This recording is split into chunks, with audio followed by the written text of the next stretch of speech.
warahmatullahi wabarakatuh. Di sini kami akan menjelaskan makalah kami yang berjudul Manajemen Proses untuk mata kuliah Sistem Operasi dengan saya Melati Nuraini 2355 Dan saya Diana Pilar dengan NIM 2355201177. Saya Muhammad Hasanuddin dengan NIM 235520101133. Saya Zalif Faris Fatin dengan NIM 235520101067. Di sini kami akan menjelaskan makalah kami. Oke, sini daftar isinya terdapat pendahuluan, pembahasan, siklus manajemen, gambar hasil output, alat dan teknik, dan yang terakhir ada kesimpulan. Kita mulai dari pendahuluan terlebih dahulu. Silakan. Di sini ada pendahuluan. Pendahuluan itu isinya ada proses ialah satu program yang sedang dieksekusi melalui perintah atau piranti masukan. Begitupun program. Ia kumpulan instruksi yang ditulis ke dalam bahasa yang mudah dimengerti oleh sistem operasi. Proses juga pastinya memerlukan sumber daya untuk menyelesaikan tugasnya dalam mengeksekusi beberapa perintah. Sumber daya tersebut bisa seperti CPU, berkas-berkas, alamat memori, dan perangkat keras masukan atau output. Manajemen proses merupakan salah satu komponen yang penting dalam sistem operasi. Sistem operasi sendiri bertugas untuk mengelola sumber daya komputer, termasuk ke dalam pengaturan proses yang berjalan di dalamnya. Proses ialah program yang sedang dieksekusi dan setiap proses memerlukan sumber daya seperti CPU, memori, dan perangkat input dan output untuk menjalankan tugasnya. Efisien dari manajemen proses sendiri akan berdampak langsung pada kinerja dari sistem secara keseluruhan. Manajemen proses ialah serangkaian kegiatan yang bertujuan untuk merencanakan dan memantau kinerja proses, khususnya proses bisnis. Manajemen proses menerapkan konsep dan prinsip manajemen untuk menciptakan, mengendalikan, dan mengoptimalkan proses yang diperlukan untuk pencapaian tujuan organisasi. Proses manajemen merupakan langkah yang memandu orang lain untuk mencapai tujuan organisasi. Manajemen proses dalam sistem operasi melibatkan beberapa aktivitas seperti yang pertama itu ada membuat, menjadwalkan, dan menghentikan proses.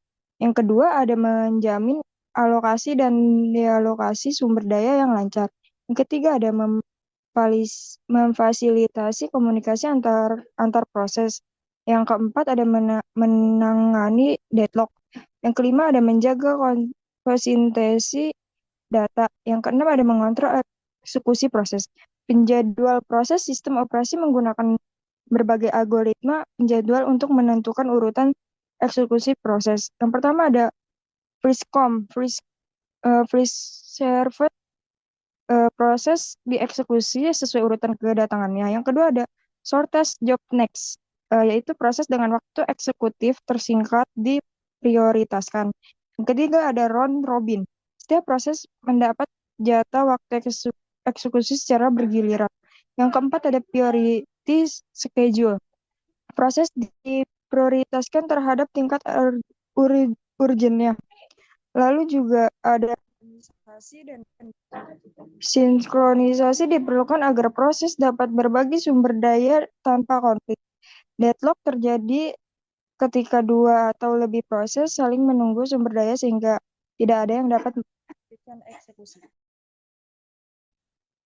Lalu selanjutnya di pembahasan yang pertama ada siklus manajemen. Manajemen proses melibatkan langkah-langkah seperti yang pertama ada perencanaan, yaitu kita identifikasi dulu kebutuhan dan tujuan prosesnya. Lalu yang kedua ada pelaksanaan, yaitu eksekusi proses menggunakan pendekatan berbasis teknologi, misalnya simulasi berbasis CLI atau GUI. Lalu yang ketiga ada evaluasi, yaitu analisis hasil untuk pengembangan lebih lanjut. Berikut adalah implementasi sederhana manajemen proses menggunakan algoritma first come, first serve atau FCFS dalam Python. Pertama kita masukin dulu kelas prosesnya, terus ada definition-nya, ada init, seperti self, PID, arrival time, dan burst time. Lalu self PID itu sama dengan PID atau disebut ID proses. Lalu self arrival time atau arrival underscore time itu disebut waktu kedatangan. Dan self burst time atau burst time disebut waktu eksekusi. Dan self completion time atau equals dengan 0 itu waktunya selesai. Lalu ada self turnaround time atau equals 0 itu artinya waktunya turnaround, dan yang terakhir ada self waiting time equals 0 itu artinya waktu tunggu. Lalu ada lagi definition FCFS scheduling itu untuk proses, yaitu yang pertama kita urutin dulu prosesnya berdasarkan waktu kedatangan, yaitu dengan proses dot short, terus case sama dengan lambda, X-nya itu arrival time. Lalu selanjutnya kalau current time-nya 0, kita proses di dalam proses. Nah, ini tuh ada notes, jika waktu saat ini lebih kecil dari waktu kedatangan, maka kita tunggu dulu sampai prosesnya datang. Dengan eh, dengan ketentuan if current time kurang dari proses arrival time, maka current time sama dengan proses arrival time. Lalu yang kedua ada hitung waktu selesai. Itu proses completion time itu sama dengan current time ditambah proses burst time. Lalu selanjutnya ada hitung waktu turnaround dan waktu tunggu, yaitu proses turnaround time sama dengan proses completion time dikurang proses arrival time. Lalu selanjutnya ada proses waiting time sama dengan proses turnaround time dikurang proses burst time. Lalu update waktu saat ini itu disebutnya dengan current time atau sama dengan proses completion time. Lalu selanjutnya ada definition print process label atau process. Selanjutnya dilanjutkan oleh teman saya itu Hasan. Di sini selanjutnya define daftar proses yang akan dijalankan. Prosesnya sebenarnya ini bisa kita ambil secara random, namun kelompok kami menggunakan contoh proses P1-nya menggunakan 0 dan 5, proses P2-nya menggunakan 1 dan 3, dan proses P3-nya menggunakan 2, 8. Dan proses P4-nya menggunakan 3 dan 6. Menjalankan algoritma CFS scheduling proses.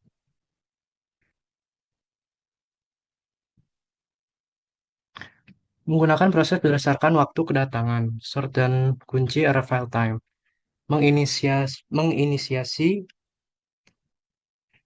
proses setiap memiliki PID, arrival time, dan burst time. Hasil lainnya, waktu selesai, turnaround, atau tunggu dihitung setelah algoritma berjalan. Dua, algoritma FCFS mengurutkan proses berdasarkan waktu kedatangan, menjadwalkan proses secara berurutan, menghitung waktu selesai, waktu turnaround, dan waktu tunggu. Yang ketiga, output tablet menunjukkan informasi tentang setiap proses yang telah dijadwalkan. Oke, di sini ada gambar outputnya. Dalam header tabel menampilkan kolom-kolom seperti PID, arrival, burst, completion, turnaround, dan waiting. Data proses di sini menampilkan atribut-atribut setiap proses. Di sini ada P1. Proses P1 ini datang pada waktu 0 dan selesai pada waktu 5. Hasil waktu eksekusinya yakni 5. Pada proses P2, datang pada waktu yang 1. Menunggu hingga P1 selesai dan waktu selesai pada waktu 8. Waktu eksekusinya 3. Lanjut ke proses P3, datang pada waktu 2, menunggu hingga P2 selesai dan selesai pada waktu 16. Waktu yang dieksekusi ialah 8. Pada proses P4, dia arrival-nya pada waktu yang ketiga, menunggunya hingga P3 selesai, dan selesai pada waktu 22. Waktu selesai dieksekusinya yakni 6. Setiap baris dalam tabel mencerminkan waktu kedatangan, waktu eksekusi, waktu selesai, dan waktu turnaround, dan waktu tunggu untuk setiap prosesnya.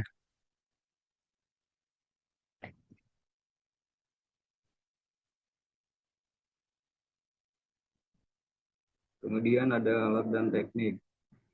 Diagram dimulai dengan simbol star untuk menandai awal proses. Kemudian input data proses. Langkah pertama adalah memasukkan data setiap proses, seperti PID, proses ID, identitas proses. Arrival time, waktu kedatangan proses. Burst time, durasi eksekusi proses. Kemudian urutkan berdasarkan waktu kedatangan. Proses diurutkan berdasarkan arrival time secara ascending dari yang paling awal tiba. Lalu inisialisasi waktu saat ini. Tetapkan current time ke 0 sebagai patokan awal di eksekusi proses. Untuk setiap proses Jika current time lebih kecil dari arrival time, tunggu hingga proses tiba. Hitung completion time, waktu selesai, completion time, kemudian current time, burst time. Hitung turnaround time, TAT, completion time, arrival time. Hitung waiting time, sama dengan TAT, burst time. Perbarui current time menjadi waktu selesai proses terakhir. Jika proses selesai, jika semua proses sudah dijadwalkan, lanjut ke langkah berikutnya. Jika belum, ulangi langkah eksekusi untuk proses berikutnya. Kemudian tampilkan hasil. Setelah semua proses selesai, hasil perhitungan seperti completion time, turnaround time, dan waiting time ditampilkan dalam tabel atau format lainnya. Selesai. Diagram berakhir dengan simbol N.